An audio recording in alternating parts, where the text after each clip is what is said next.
Here's a fun fact.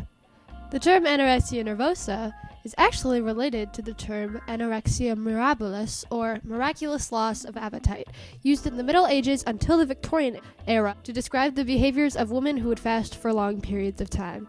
These women were highly religious and believed that sacrificing food showed great deals of self-control and made them somehow closer to God.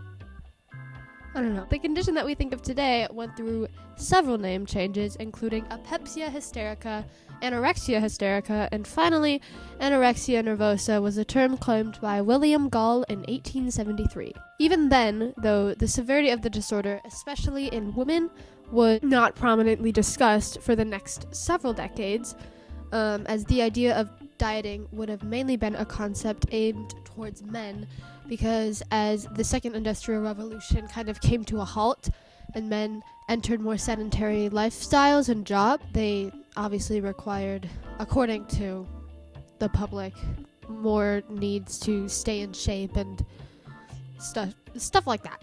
The idea of a woman dieting, nonetheless actually starving herself, would have been unheard of, and in most cases actually frowned upon, which you might be thinking it should also still be frowned upon today. But the ideal body type for women at the time, which was mainly pushed on women by men, was to be plump and soft, pale and unopposing. These were all things which signified youth, fertility, wealth, and innocence. It wasn't until a tiny bit later when the narrative shifted and the female figure was expected to kind of thin out, which is so stupid. The idea of fertility became a lot less important, and the idea of economic stability became much more prominent in terms of physical physique. That was so stupid. The concepts behind women slimming down were based in the thought that, especially in wealthy women, that they were so wealthy they could afford to be, frail and thin, and they didn't have to worry about the negative health effects of weight loss because they could just pay to have them reversed. It was a strange mentality.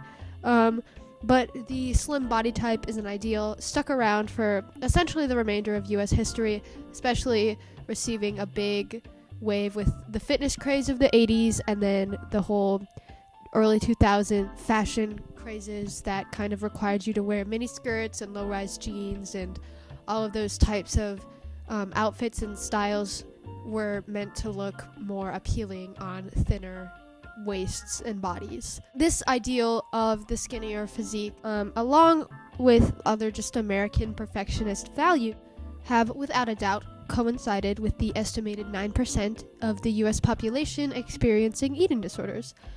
Seeing as this crisis is plaguing, unfortunately, a very large amount of American society, some people who have never actually experienced an ED might wonder what they can do to approach ED culture / dieting culture in a productive way, and that's what I'm here to talk about today.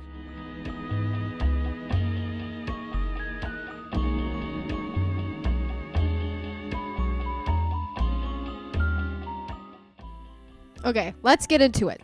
I'm also really sick and congested right now, if you can't tell. So, here we go. First and foremost, it is incredibly important to recognize that being sick with an eating disorder is just a phase of being. It is not a permanent identity. We often use long-term language, not just with eating disorders, but with other mental illnesses incorrectly. For example, the word alcoholic is actually listed in the dictionary as an adjective before it's listed as a noun, yet I've never actually heard somebody describe somebody struggling with alcoholism as alcoholic, just that they are an alcoholic. We have a tendency to see one aspect of a person's being, maybe one that is consuming most of that person's time and energy at that time, and we use that as just a new label to give them. And it's human nature, basically, to kind of define somebody or label somebody by a distinguishing or defining aspect of their being, but I don't know that most people think about the actual negative implications of doing this. I like to save my word count by referring to somebody as an alcoholic rather than somebody struggling with alcoholism, but it's important to recognize that using that just as a shorthand, it also is implying a lot more permanent things about that person's state, and doing that can be really harmful. Actually, in eating disorder culture, it is common just to whittle down a patient to their disease. However, especially in recovery, using such permanent language can be harmful. I already said this. Not only does using permanent language imply that by recovering, this person might lose part of their identity, it also makes recovery seem a lot less necessary. It's harder to shake a label like the anorexic girl than it is to shake a label like the girl who is struggling with anorexia. The long-term language use can also minimize the urgency of recovery from an eating disorder, or I guess in this case, literally any other mental illness.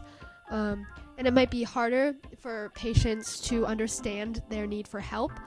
Because if you call somebody an anorexic, they might think, oh, I'm just an anorexic. It's just in my nature. It's like how I am. That's not true. And when you're anorexic, you don't really have the power to think about the more nuanced aspects of your disease. You're just thinking about the fact that it's really scary to try to recover. And the truth is, eating disorders are the second deadliest mental illness in the entire world. But we don't speak about them like they are. If we spoke about eating disorders with the same weight that we do cancer, I think a lot more people might be inclined to seek help for themselves and others. We don't go around insulting people by saying, oh, she looks like she has cancer. Oh, you might look better if you had some cancer. That's disgusting and outrageous, and nobody would ever say that. Except we do use that kind of mawkish and like spectacle-like nature of figures of speech when we talk about eating disorders. For example, like people will use anorexic as an insult for somebody who just looks skinny, or people will joke a lot about like taking excessive laxatives or like throwing up your food to lose weight, and it's like these things are not funny. Young people between 15 and 24 with anorexia have 10 times the normal risk of dying compared to their healthy peers. Bulimia nervosa can lead to severe and lifelong tooth damage, stomach problems, throat pains, and infertility, as well as death. It's not pretty, and it is most certainly not a way of life or an identity or something worth joking about. Eating disorders are temporary, they are deadly, and they are ugly. They only stick around for as long as it takes to kill you. It's the truth of it. It's not pretty. So referring to patients, treated or untreated, as though they are identified by their disease is only normalizing and downplaying an incredibly physically and emotionally damning experience. So yes, though it might sound a tiny bit silly at first, please take the time to think about your language when referring to people struggling with EDs. He is not abulimic, he is currently struggling with bulimia. She does not look like an anorexic, she just looks skinny. And if you really think that she's anorexic, you should be expressing concern, not disgust. Thank you.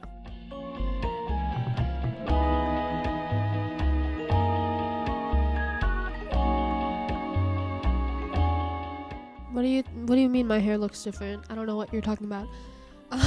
This next topic is very broad, and it's kind of a lot to get into. So let's get into it. What does that even mean? My second suggestion to you when approaching eating disorder culture and diet culture is please understand the dangers of dieting advice provided by anybody but a personal nutritionist, specialized doctor, or trusted trainer. Many sources found online, in magazines, as well as just through word of mouth, glorify unhealthy, unrealistic, or hyper-specific eating habits and rebrand them as some easy fix to your diet or routine. And the people behind this advice do not have your best interest in mind, and many of them just want to play into your insecurities for money. A lot of times these products or habits will list health benefits, such as oh, this will improve your gut health, or something like that. That can be very easily, and on purpose, it is easily reinterpretable as something that you could associate with making you physically look more like you're meeting the expectation, if that makes sense. So like when somebody says something like, oh, this will improve your gut health, they want you to reinterpret that as, oh, that's something that will make me look skinnier. Some examples of these sites include programs like Noom and Weight Watchers, fad diets like paleo and keto, as well as magazines that promote eating habits such as intermittent fasting, which is literally just restrictive eating in a trench coat. Don't even lie. The truth is, no matter how general or specific the dieting advice you receive from these sources is, it will never be exactly the same as what your specific body needs. Every single person requires different nutrition, and widely advertised diets will never, ever be able to accommodate every single person they promote to, if anyone at all. I'm looking at you, Noom, 1,200 calories a day suggestion. Literally, that's for a toddler. What are you talking about? Anyways, think about it this way. If the roofs to houses only came in one size, people would be furious. Because everybody's house is a different size. Nobody wants to tear down their whole house just for the roof because that's all that's there. Like, every single person would demand that they would just make a bunch of roofs in different sizes. Like, and it's the exact same thing with like body types and eating habits. It's not one size fits all. You need a house to survive. You need shelter. You need a body. You need a body to even live in that house in the first place.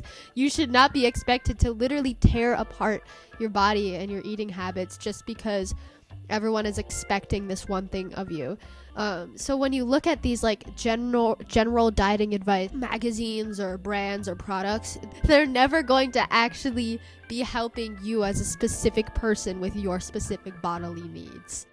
An example of a celebrity who recently received a lot of backlash for promoting their eating habits was Gwyneth Paltrow, and I'm going to talk about her for a little bit. Several weeks ago, Gwyneth Paltrow appeared in this like wellness podcast interview to talk about like her daily, what I eat in a day / like her exercise routine and her wellness routine, whatever that means. Let's just break this down. A typical day for her, nutritionally, looks like not eating anything until 12 p.m. and eating exclusively things like bone broth, steamed vegetables, and black coffee, and things that follow the paleo diet, which she says are all things that won't spike her blood sugar. Of some things that won't spike my blood sugar. I have bone broth for lunch a lot of the days. Gwyneth, honey, I think when your eating habits are not only restrictive in terms of what time you eat, but also what you eat, I think like that you have a lot more pressing matters to deal with aside from your blood sugar spiking. It is very easy to recognize that her way to go about avoiding something like blood sugar spiking is extreme and unhealthy and dangerous, and it is also very clear that she is experiencing a restrictive eating disorder. And to go about claiming that these habits are being beneficial to her health is blatantly, it's just irresponsible and it's incorrect. And there was a lot of anger at her and her team for doing this and promoting such dangerous behavior. I'm also very angry about it. However, what some are failing to recognize is what actually gave her and her team the mindset to go into this interview and expect to be received well after saying all these terrible things. I'm not defending Paltrow's team and her in any way for promoting such dangerous behavior, but I do think that we as an audience and like consumers of Paltrow's media are in some ways responsible for changing our behavior to prevent something like this happening again. And I'm gonna talk about some things that we can do to make sure it doesn't happen again. Here's some background about Paltrow and all of the stuff that kind of led up to this. So she owns, as many might know, a wellness empire called Goop, which such a funny name, which according to Money Made was valued at $250 million this year. Yeah, she makes actually most of her income from this brand and not from her actual acting career. She launched the brand in 2008, and since then it has been selling wellness products and giving out like wellness advice. And Goop describes itself as, quote, cutting-edge wellness advice from doctors, vetted travel recommendations, and a curated shop of clean beauty, fashion, and home. Yes, a shop of home, my favorite. Unsurprisingly, Goop has had many a scandal in regards to vague and outright false promotional tactics for their so-called wellness products. One of my favorite examples of this is a 2017 launch that they did of these healing stickers, which were allegedly made from a carbon conductive material that NASA used in its design for spacesuits, and then NASA representatives had to come out and basically make a statement about how this was false. They never actually use any carbon or carbon conductive material in the lining of their spacesuits, and for Goop to claim that they, like, why would you? This is a bit tangential, but she's also just like obsessed with vaginas, which I don't see any problem with that, but it's like very Despite all of these wrongdoings, people continue to believe in, support, and buy into products and advice from Goop, which publishes dieting advice. One of the Goop annual detox plans outlines a diet in which there is, quote, no caffeine, alcohol, dairy, gluten, corn, nightshades, soy, refined sugar, shellfish, white rice, or eggs. I'm gonna leave it right there, but I mean, given that we know some of the consequences of restrictive eating, yeah, I hope you see a fault there. Remember though that this video is not meant to be villainizing Gwyneth Paltrow and her evil goodies who are concocting plans to starve the nation to death. Paltrow would not have taken that interview and been confident to speak about herself had she no backing from the public historically, and the $250 million value in her brand, which provides dieting advice, might have been enough confidence. So, it is not 100% our fault, the public's fault, for this interview happening and this whole situation arising. But I do think that if we were a tiny bit more hesitant to accept dieting advice and products from celebrities and online brands and stuff, we might have noticed that something was amiss a tiny bit sooner and been able to avoid a situation like this from happening. Remember that people are still very impressionable online, especially young people, and because of this interview, there will be young people who will see this and take it to heart and believe her and end up becoming, unwell.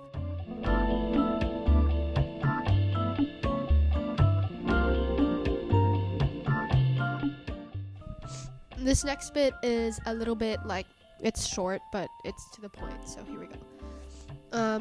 You don't usually know the reason for somebody's weight fluctuation, so please don't comment on it, even if it is a compliment. I remember being in the trenches of my eating disorder, and I was hanging out with my friends, and one of them complimented me on my body, and at the time, I was very flattered. And then later that night, we ordered food, and I felt significantly more guilty about eating, because I kept coming back to that compliment, and my logic was, oh, she is praising me for my body, and I've done all of these terrible things like not eating breakfast and lunch to look like this. So maybe I won't get compliments, or maybe even worse, I'll get insults, or people won't like me if I do eat food. That's kind of what the logic is behind people's eating disorders. So even if you are complimenting someone and it's supposed to be, happy and not say anything negative about their appearance, you don't know why somebody looks that way. That girl had no idea that the reason that I looked the way I did was because I had been starving myself for a month. And obviously there was no ill intent. She was not trying to praise me for doing that or say that it was paying off or imply that it was something aspirational. But my brain kind of took that as permission, or I guess permission, or like a reward for doing such a horrible thing to my body. So just don't comment on people's weight fluctuation, because you never know how they're going to interpret it. You never know why they look the way they do, and you might accidentally be praising somebody for something that they should not be praised for, something that they should be getting help about. Thank you. Also, I literally have no idea why I did not bring this up, but like my body at that time was also the least healthy my body had ever been, and she was commenting on how healthy I looked. So like, even if it's about somebody's health, they might not be healthy. Healthy looks so different on everyone.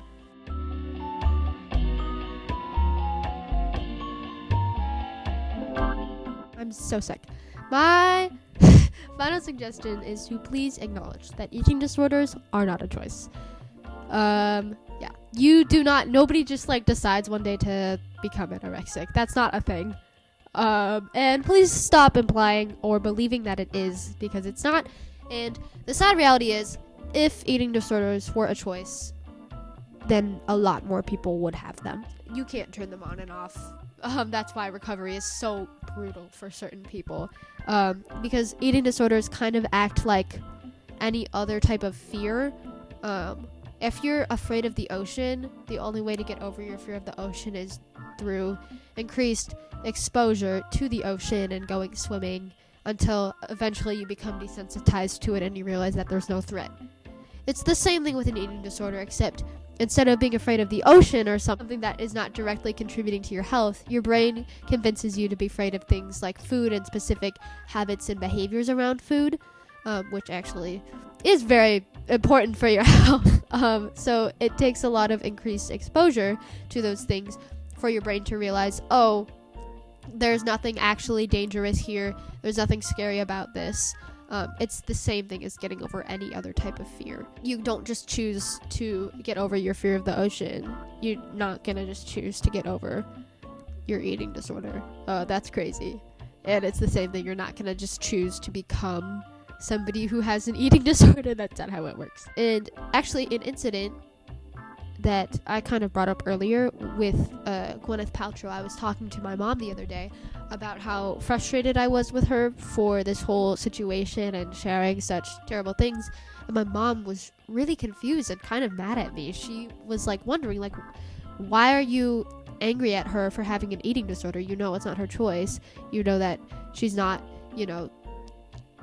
she didn't choose to become sick and like have the eating habits that she does. And that raised a really important point for me, which is I'm not, as I kind of mentioned earlier, I'm not angry at Paltrow for having an eating disorder. I'm not angry at her for exhibiting these habits. I'm concerned for her.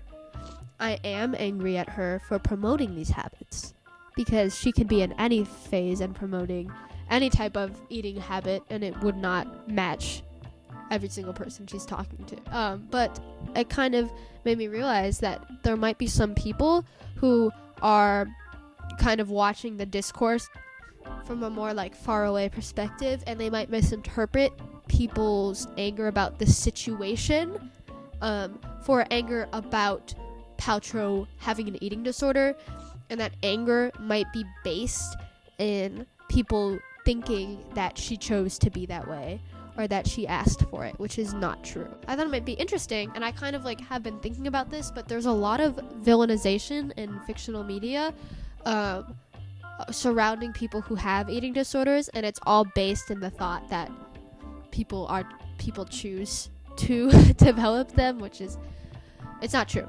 We've talked about this so many times. So examples of, villainized characters that are experiencing EDs or ED-like behaviors include, think of Regina George from Mean Girls talking about her like all-carb diet and how it was funny that like, oh, everyone knows that if you're dieting, you're not supposed to eat carbs. It was not only insulting her vanity, it was also insulting her intelligence. And another example is Heather Duke from Heathers, who was famously the one who had bulimia. The character from Gossip Girl, I don't know what her name is because I've never seen it, but there's like a lot of stuff about her.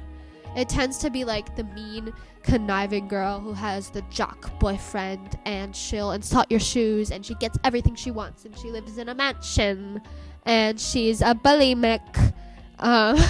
And it's an awful trope, and I really don't like it at all. An article by the Women's Media Center titled The Villainization of Eating Disorders in Popular Culture.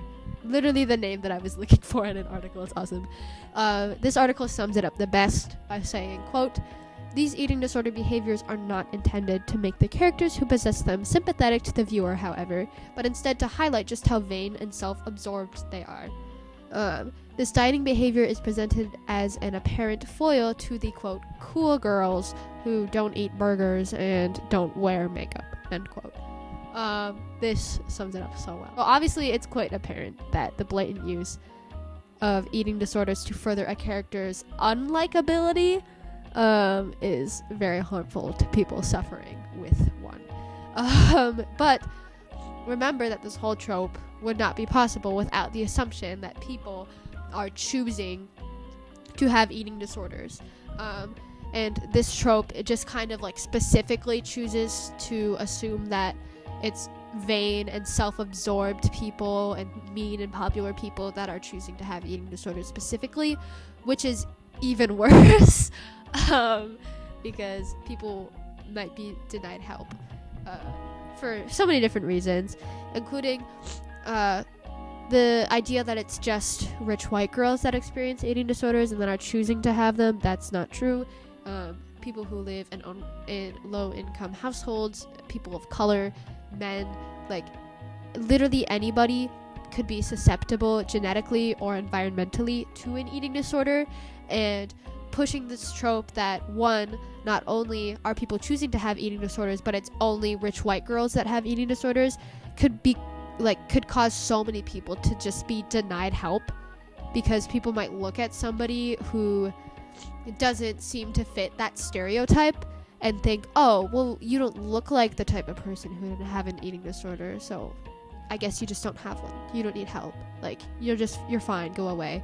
And yes, statistically, upper middle class white girls are the most likely to receive diagnoses and treatment for it, but that is because we are also the most likely to have easy access to those resources compared to other people, including people of color, men, and less wealthy people. So keep that in mind. Nobody chooses to have an eating disorder, and especially it's not just like specific type of people that are choosing to have an eating disorder. That's so stupid. Alrighty, you guys, I'm gonna leave that there. Literally nobody wants to hear me talk. It's been 27 minutes. There's so much more to be said about this topic, but I really did not have the time to get into it for this assignment. I hope that these suggestions can be helpful and make sense to people, and I hope that it did not come off as me trying to insult anyone for not knowing why any of the things that they might have been doing previously could have been harmful or dangerous. I don't expect people to just know that off of the top of their head. I had to do a lot of research just to be able to talk about a lot of these subjects. So I hope that this was helpful and not just a big call out.